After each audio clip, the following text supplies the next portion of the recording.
कभी कभी कोई भी कहानी अलग से निकल के कहीं से नहीं आती। हर एक कहानी का एक अंग हमारे समाज के निहित में जो एक समस्या होती है उसी में से निकल के आता है। क्योंकि हाल ही में जो घटना घटित हुई है दिसंबर में और अभी जनवरी में, इनमें अलग अलग कहानी कोई निकल के नहीं सामने आई है। क्योंकि दिसंबर वाली घटना जो कि बेंगलोर में एक हस्बैंड थे, उसने अपनी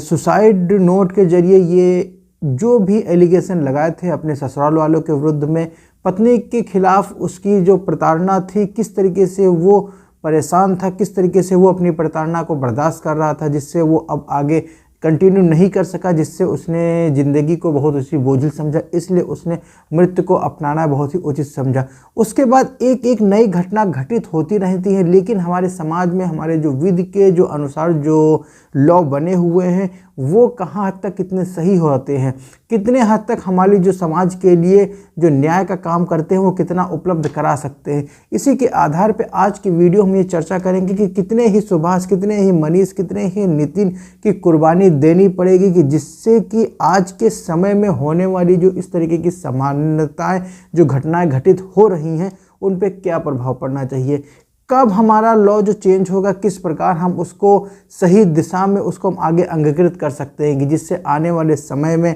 इस तरीके की जो घटनाओं की पुनरावृत्ति ना हो सके। हाल ही में एक घटना घटित हुई है जो कि एक हस्बैंड पति नितिन पडियार ने, उसने अपनी पत्नी के द्वारा जो प्रताड़ना जो उसके विरुद्ध की जा रही थी वो बर्दाश्त नहीं कर सका और अब मृत्यु को गले लगाना ही उसने उचित समझा। ऐसे ही कितने ही हस्बैंड की कुर्बानी देते रहेंगे और कितने ही और एक के बाद एक घटना आती रहेगी। नमस्कार, मैं हूं Brajnandan, advocate and legal consultant. स्वागत है आपका एक बार और आपके अपने इस चैनल पे। और अगर जो चैनल पे पहली बार आए हुए हैं, चैनल पे नए हैं, तो उसको लाइक करें, सब्सक्राइब करें और कमेंट में जय हिंद अवश्य लिखें। और इसी विषय के आधार पे अगर जो आपकी कोई भी निजी जानकारी हमसे आप जो सलाह चाहते हैं, हमसे लीगल एडवाइस लेना चाहते हैं, तो संपर्क करने का माध्यम आपकी स्क्रीन पे है, आप फॉलो करके आप हमसे संपर्क कर सकते हैं।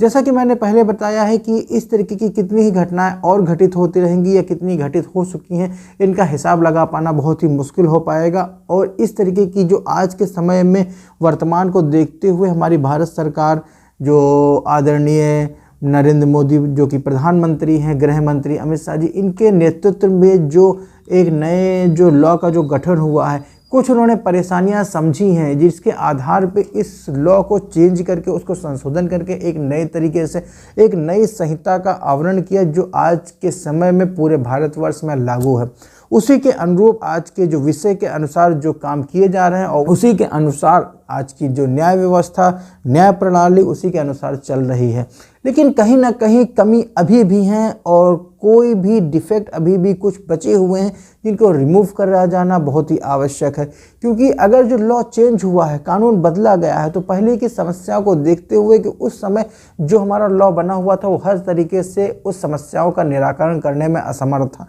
तो जिसके फलस्वरूप आज के समय में जो पूर्व के जो कानून थे उनको संशोधित करने की आवश्यकता हुई। लेकिन कहीं ना कहीं एक आवश्यकता अभी भी बनी हुई है, क्योंकि आगे आने वाली घटनाओं की पुनरावृत्ति नहीं रुक रही। इसका मतलब हम अभी सही रूप से, सही ढंग से एक सही न्याय व्यवस्था का अनावरण यानी कि उसका प्रचलन या उसको अंगीकृत नहीं कर पा रहे हैं। अगर जो ऐसी ही घटना अगर जो घटित होती रही, हस्बैंड एंड वाइफ के डिस्प्यूट बढ़ते रहे, क्यों, किस तरीके से, क्या कारण निकल के आते हैं, वो तो कोई नहीं डिस्कस सकता। क्योंकि पब्लिकली तौर पे हर समस्या का, हर दाम्पत्य जीवन में उसके एक अलग विचार होते हैं, एक अलग समस्या होती है और हर समस्या का एक समाधान अलग तरीके से होता है। जिससे हम ये दूसरे शब्दों में कह सकते हैं कि आज की जो हमारी न्याय प्रणाली है वो कहीं ना कहीं इस रूप से सामर्थ्य नहीं है कि हर तरीके के मामलों को सुलझा सके। अगर सुलझाने में सक्षम होते तो आज के भी समय में जो पति हैं वो आत्महत्या की ओर जो अग्रसारित होते हैं वो नहीं हो पाते। जब कोई भी मामला डिस्प्यूट अराइज होता है पति पत्नी के बीच में, जो सामान्यतः तौर पे अभी भी हम लोग देखते हैं और कोर्ट की प्रोसीडिंग में भी देखने को मिलता है कि हर तरीके से साम दाम दंड भेद जो भी अप्लाई करना होता है वो सब करते हैं। किसी न किसी भी तरीके से जो पत्नी है उसका ये मकसद रहता है, वो ऑब्जेक्ट रहता है कि हम पति को पूरी तरीके से बर्बाद कर देंगे, उसको कहीं कोई भी तरीके से मेंटेनेंस के तौर पे या 498 जो कि अब 85 BNS हो गया है, जिसके आधार पे हम उसको हर तरीके से प्रताड़ित करेंगे। अंत में कहीं ना कहीं उसके ऊपर दबाव बना होना चाहिए कि जिससे उसको ये महसूस हो कि जो हम कहें वही सत्य है और वही सही है, और उसी के आधार पे उसी के फलस्वरूप वो आगे की कार्यवाही करता रहे। अगर जो वो कार्यवाही इस तरीके की नहीं करता है तो अंत में कई ये जैसे कि नितिन पडियार हैं या अतुल सुभाष हैं, इस तरीके के मामले सामने निकल के आते हैं कि जो अपनी पत्नी की प्रताड़ना को नहीं बर्दाश्त कर पाते हैं और अंत में मृत्यु को गले लगा देते हैं। जिसके फलस्वरूप हम ये कहना चाहेंगे कि भारत सरकार से, जैसा कि अभी नितिन पडियार ने भारत सरकार से ये अनुरोध किया है, ये रिक्वेस्ट किया है कि वर्तमान समय में उसको कानून को बदलने की आवश्यकता है, इसको बदलें जिससे कि आज के या आने वाले समय में कोई भी पत्नी उस विधि का, उस कानून का दुरुपयोग ना कर सके। और स्वर्गीय नितिन पडियार ने यह भी रिक्वेस्ट किया कि इस तरीके के दुरुपयोग रोकने के लिए सरकार को कड़े से कदम उठाना चाहिए, जिससे कि फलस्वरूप आगे की जो इस तरीके की जो घटनाएं हैं वो रोकी जा सकें, उनको समाप्त किया जा सके कि अनावरण या अकारण या अनावश्यक रूप से किसी को अपने तरीके से प्राणों की न्यौछावर ना करनी पड़े। हम ये कह सकते हैं कि पति पत्नी का डिस्प्यूट यानी कि दोनों में जब विवाद होता है तो वो चरम सीमा पे पहुंच जाता है। दोनों पक्ष की आज की आधुनिकता के परिवेश में जो फैमिली का, जो पारिवारिक का जो नियंत्रण था, वो अब नियंत्रण कहीं ना कहीं समाप्त होते दिखाई दे रहा है। हर एक व्यक्ति दाम्पत्य जीवन में, पति हो चाहे पत्नी हो, वो अपने आप को स्वतंत्र रखना चाहता है, अपने आप को फ्री रखना चाहता है, हर अपने फैसले को खुद लेना चाहता है। कहीं ना कहीं वो पारिवारिक सलाह या एडवाइस को वो पसंद नहीं करते, जिसके फलस्वरूप आज के तरीके की ये जो घरेलू या पारिवारिक विवाद दिन प्रतिदिन बढ़ते जा रहे हैं। नंबर ऑफ केसेस रोज रेगुलरली फैमिली कोर्ट में इंक्लूडिंग और फैमिली मैटर फाइल होते रहे हैं। लेकिन अगर इस तरीके के और भी दुरुपयोग कानून का करते हुए अगर जो पत्नियां अगर जो मुकदमा फाइल करते हो, तो कहीं ना कहीं अगर जो आप सजग रहते हैं, आप एक्टिव रहते हैं, तो उनको आप निष्प्रभावी कर सकते हैं। अगर जो कोई भी मुकदमा अगर जो सोच समझ के, अगर जो कहीं ना कहीं कोई भी मुकदमा अगर जो षड्यंत्र के रूप में अगर जो पंजीकृत कराया गया है, सामान्यतः तौर पे हम भी ये देखते हैं जब कोई सही घटना या रियल में कोई घटना घटित होती है तो उसमें कुछ सोचने समझने की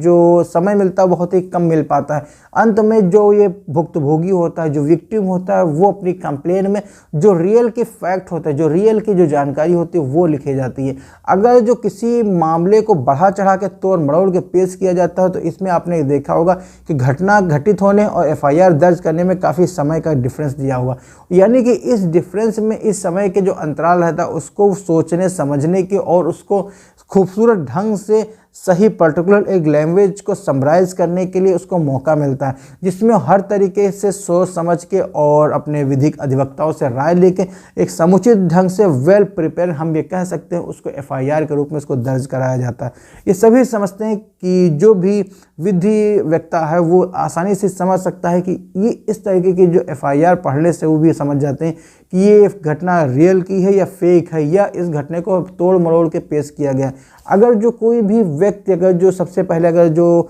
जिसने मुकदमा प्रस्तुत किया है वो अपना एविडेंस फाइल करता है और एविडेंस में अपनी जानकारी के अभाव में किस किस तरीके से वो क्या क्या जो घटना घटित हुई है उसको सही तरीके से समराइज तरीके से नहीं बता पाता, यानी कि अगर जो आपको जिरह करने का मौका मिले, यानी कि अगर जो पत्नी के द्वारा मुकदमा झूठा पेश किया गया है तो उसको